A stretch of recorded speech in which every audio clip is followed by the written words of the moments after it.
치료 불가능한 증세 구분 일어났어요.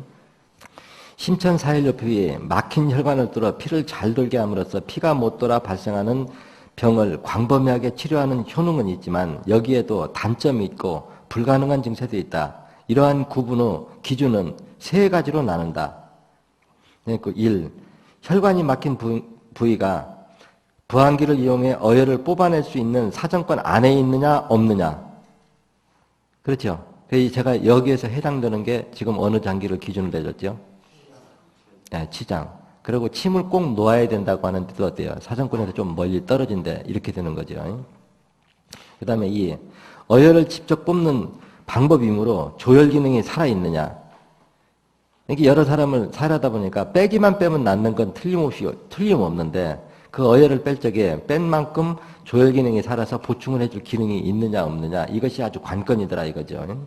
그리고 응급을 요하는 생명이 위독한 환자인가 이게 대단히 중요하죠. 그렇죠. 이미 어떠냐고 하면 사혈을 하나 안 하나 이미 죽음 직전에 다 와서 이미 응급 상황에 숨이 끊어져가는 판국에서는 사혈한다고도 안 된다는 거예요. 그러면 이제 그러면 어느 상황에서 우리가 이제 응급을 요하는 거고 이미 사혈해도 때가 늦었다고 할 수 있는가? 그러면 이 답은 어떻게 역으로 풀면 쉽게 나와요. 무슨 얘기냐 하면 제가 사람이 숨이 떨어지려고 하면 어느 정도까지 가야 심장이 멎는다고 설명했죠.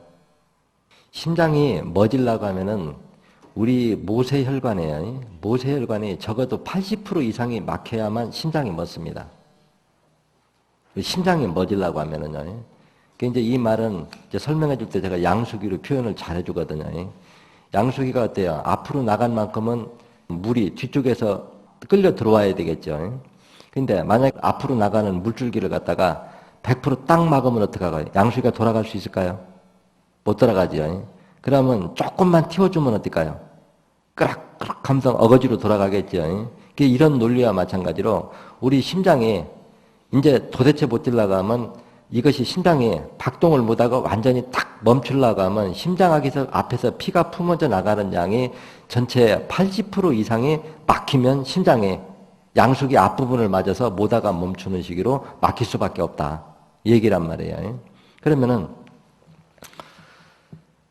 우리가 이제 염이 나이가 한 70대나 이 정도 한 80대 이제 거의 80% 이상이에요. 이제 거의 막히는 상태에서 신장이나 이제 다 망가져 기존에 있는 혈액이 어때요? 완전히 걸쭉한 상태가 되면 어때요?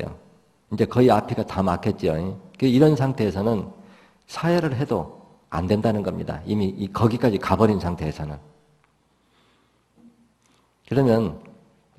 그런데 우리 몸에 어혈이 쌓이는 게 정해져 있던가요? 아니죠. 사람에 따라서 쌓이는 위치가 전부 다를 수가 있죠.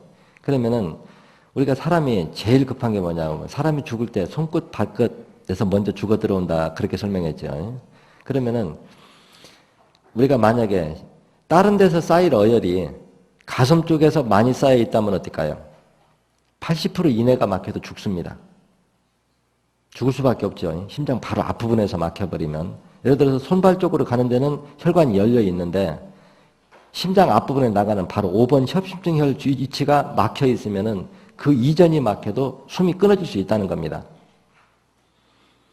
그러면 우리가 이걸 안다고 하면 숨이 끊어지려고 하면은 어떻게 해주면 좋을까요? 5번을 자꾸 빼줘보면 어떨까요?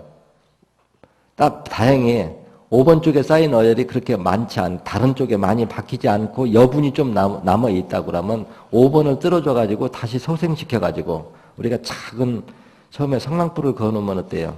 불이 아주 약한데 거기다 하나 두 개 놓으면 자꾸 키우지요. 이러는 식으로 조금 어혈을 자꾸 빼가지고 생애들 돌 수 있고 생산하게 차츰차츰 이렇게 넓혀주면 다시 소생할 수 있는 방법이 없는 것도 아니다.